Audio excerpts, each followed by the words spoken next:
Hey guys, and welcome to today's video. Today, we have three crazy sovereign citizen Kens in court, with two of them appearing on the exact same docket. But first, we're starting with an update on a previous sovereign citizen Karen that I covered, who was arrested in court and later went on an unhinged rant on Facebook. Her previous hearings will be linked in the description, so let's begin. Next.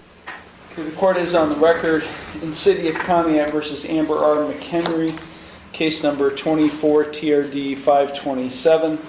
Court is in receipt of a pretrial report. Mr. Lewis. Thank you, Your Honor. We may have a resolution of the matter, should the court be willing to accept it, whereby the city would dismiss the fictitious plate charge at defendant's cost, and Ms. McHenry would then enter a plea of guilty to the two remaining charges of failure to reinstate, driving under suspension, and expired plates. The city would then recommend whatever fines the court would deem appropriate, along with the court costs of the case. Thank you. Thank you. Mr. Sayage. Thank you, Your Honor. I did convey the offer from Law Director Lewis to my client, Ms. McHenry, after extensive talks and going over what she would be waiving today.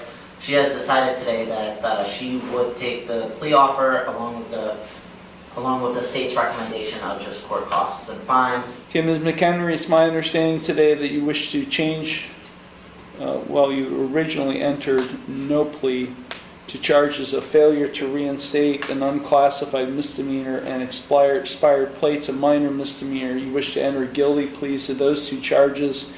In exchange for those guilty pleas, the fourth-degree misdemeanor charge of fictitious plates would be dismissed at your cost. Is that what you would like to see happen today? I believe so.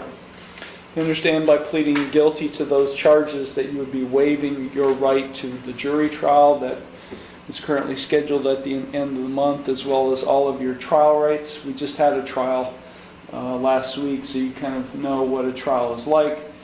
So by pleading guilty to these two charges, you'd be waiving all of those trial rights. Is that what you wish to do? Would that put an end to litigation? Yes, it would. Then, yeah. I'm sorry? Yes. Okay. Also, you are represented by Mr. Sayed. Have you had sufficient time to consult with him, and are you satisfied with his counsel? Yes. Okay. I do find that defendant's pleas of guilty to these minor and unclassified misdemeanor offenses in subcase A and B, failure to reinstate and expired plates, to be knowing, voluntary, and intelligent. The court will accept the guilty pleas to those two charges, and I will therefore find her guilty of those offenses. I will dismiss at the defendant's cost the fictitious plates charge in subcase. So, after claiming that the courts had no jurisdiction over her, and then going on that unhinged Facebook rant, she's finally come to the conclusion that laws do actually apply to her, and that she actually broke some. Now, whether she Ms. McHenry, I did not impose community work service. I could have. I did not impose a Class 7 license suspension. I could have on the failure to reinstate charge. I've just given you a fine and cost, although I'm ordering you to provide proof of insurance on the vehicle you're driving that day. If you're not able to provide to the clerk proof of insurance on the vehicle you're driving that day, you are subject to what we call a non-compliance suspension with the Bureau of Motor Vehicles.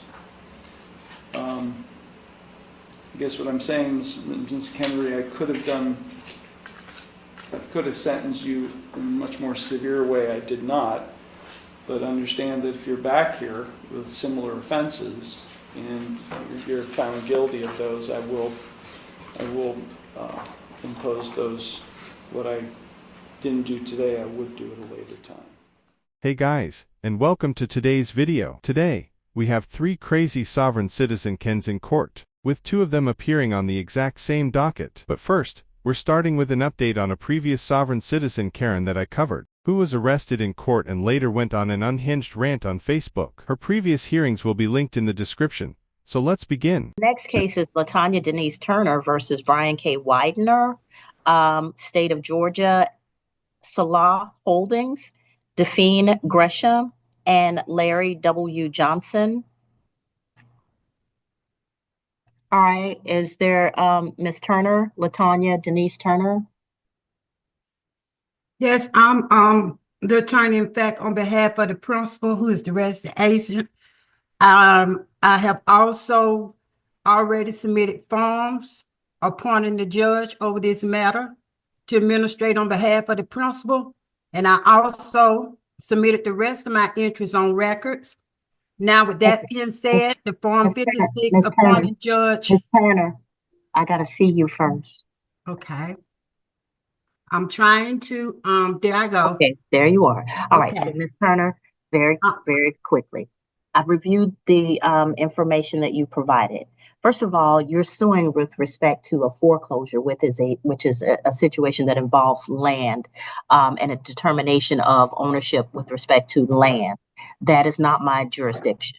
I'm in state court. State court does not have jurisdiction over determinations of land. We deal with dispossessories, which is a temporary situation with respect to land, the allowing someone to use your land in exchange for rent or your property in exchange for rent. But we do not deal with the whether a foreclosure is proper. So in this case, this court is going to have to transfer your case to the Superior Court of Clayton County, depending on whether this is Clayton County that's involved. And so I see you're suing the state of Georgia. Not sure how they're involved. Not sure how any of these parties are really have an interest in this case. But with respect to the jurisdiction with for foreclosures, that is not what I do. Okay. All right. Is there anyone else here on behalf of any of the other parties who either disagree with what I've said or who have anything that they would like to put on the record? So, Your Honor, this is Larry Johnson. I Yes. represent Brian Widener as well as myself. I just Okay. want to point out to the court, this was initially filed and I was not named. And Okay. after I filed an answer on behalf of Mr. Widener, the plaintiff just stuck my name and added it to it without a court order. And at that Okay. point in time, she needed a court order. So I'm not personally, I mean, I'm only in this case because I filed an answer for Yeah, Mr. Widener. intended to name me too. So, after claiming that the courts had no jurisdiction over her, and then going on that unhinged Facebook rant, she's finally come to the conclusion that laws do actually apply to her, and that she actually broke some. Now, whether she truly believes the law applies to her, or if this is just some ruse to get to the end of the litigation, as she put it, remains to be seen. But just in case this is simply her best impression of a normal human being, the judge had... Ms. Turner, I know you have a set of beliefs about how the law works, but the way we do it here is just because somebody files on behalf of another person, everybody's entitled to have an attorney represent them. And so you can't then sue the attorney for giving them a defense. So everybody who comes into the case doesn't get sued individually. Like there are people who are responsible, allegedly, for what you are contending happened. But then there are other people who they choose to hire to help them navigate the case. For the people who are navigating the case and for the judges who are dealing with the case, you don't get to sue them because they don't have an interest in at that level. They're just trying to help the other person navigate the case, okay? Could I get finished recording my interest on record? No, ma'am. You've done that. You're the plaintiff. Okay. Well, Judge, I would like to record my interest on record. I'm not sure what that means, ma'am. Hey guys, and welcome to today's video. Today, we have 3 crazy sovereign citizen Kens in court, with 2 of them appearing on the exact same docket. But first, we're starting with an update on a previous sovereign citizen Karen that I covered, who was arrested in court and later went on an unhinged rant on Facebook. Her previous hearings will be linked in the description. So let's begin. I'm the attorney of fact on behalf of the principal, who is the registered agent. I already submitted the Form 56 upon you over the matter to administration on behalf of our principal. Ms. Turner, nobody gets to appoint me over the case. I'm already appointed to whatever's assigned to me through the clerk's office. I appointed you through my for my trustee. And Your Honor, I would like to add also to the case and ask you a question. No, ma'am. Yes or no? The question that I'm not going to answer any questions because this is not my jurisdiction. I'm going to transfer the case to Superior Court, and let them sort it out, because land use and land and interest in land is under the jurisdiction of the Superior Court. Okay, so we'll get you an order. We'll also dismiss Mr. Larry Johnson from the case pending whatever the Superior Court decides, because he's only here to represent the defendant, which the defendant has a right to hire an attorney to represent them, and that attorney doesn't deserve to be sued because they are helping somebody defend themselves. This case Okay, is also in the federal court also. Okay, then if it's in federal court, then it probably doesn't need to be here also. You shouldn't have a case running in two different courts at the same time. Okay, that's just going to cause confusion. And you're not going to achieve what it is you wish to achieve. Okay, Your Honor, I know this court has no jurisdiction per 12 CFR 1500. So, after claiming that the courts had no jurisdiction over her, and then going on that unhinged Facebook rant, she's finally come to the conclusion that laws do actually apply to her, and that she actually broke some. Now, whether she truly believes the law applies to her, or if this is just some ruse to get to the end of the litigation, as she put it, remains to be seen. But just in case this is simply her best impression of a normal human being, the judge— And also, is there or should there be an investment in private residential property in the United States? Or Ma'am, is deposit— that is a question bigger than any of us can handle. People can invest in whatever they spend their money on. So at this point, I think that you're going a little bit too far afield. Like I said, we're going to go ahead and transfer this case to Superior Court, and my brother or sister judges on Superior Court will help you sort out what it is going on. Okay. All righty.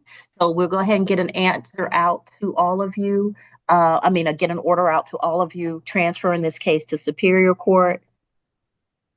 But just as an aside, Miss Turner, everybody who comes in as a representative of somebody else, if they're an attorney, don't sue them, because it just makes the case harder to get through. Okay, if you want to achieve something with respect to finding out what happened with your foreclosure, don't keep adding people to the Your Honor, in this executive branch of law, I have a right to sue the attorney, anyone else involved. Miss Turner, In this executive branch, I do have a right to sue them and anyone else involved. It's nonsense.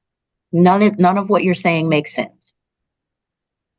None of what, Miss Turner, it's federal law.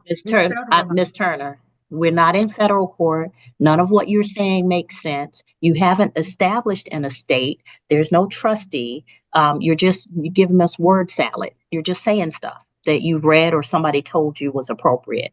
It's essentially called a sovereign citizen, but no, it's not a sovereign. It's not. I'm not a sovereign citizen. If those things work, don't put everybody. Don't put that on me. I'm not a sovereign citizen. Turner, you've made statements that sovereigns use, and so I have my trust set up, and I'm not a sovereign citizen. Yes, ma'am. I am a person working in my trust. Okay, I'm not a sovereign citizen. All right, that's against the law.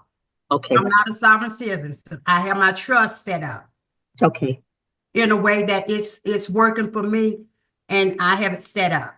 Okay. And that's what I'm working on, my trust. You know, normally we have to infer that these people think the law doesn't apply to them. Hardly ever do we get a sovereign citizen Karen who's actually willing to state on the record that laws don't apply to her. I mean, bravo to her for putting her pretentiousness on display for the entire world to see. Right. So, Miss Ebony Milner is present. Also, Mr. Brown, who's on here on behalf of Federal National Mortgage Association. Mr. Brown, Ms. Milner, is my understanding that this was heard in magistrate court, and this is a request for appeal. Is that correct? Yes, Your Honor. This is a petition for review from a dispossessory judgment. She was a tenant at sufferance post foreclosure. Okay. All right. So, Ms. Milner, tell me what's going on.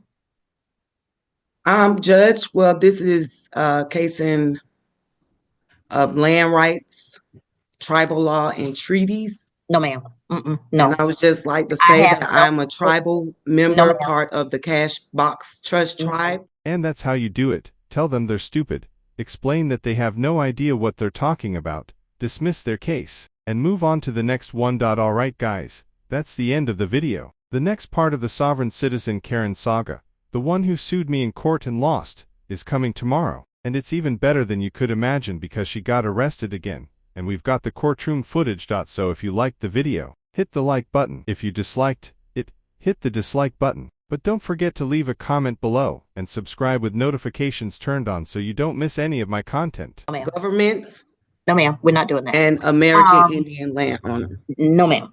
So we're not doing all that.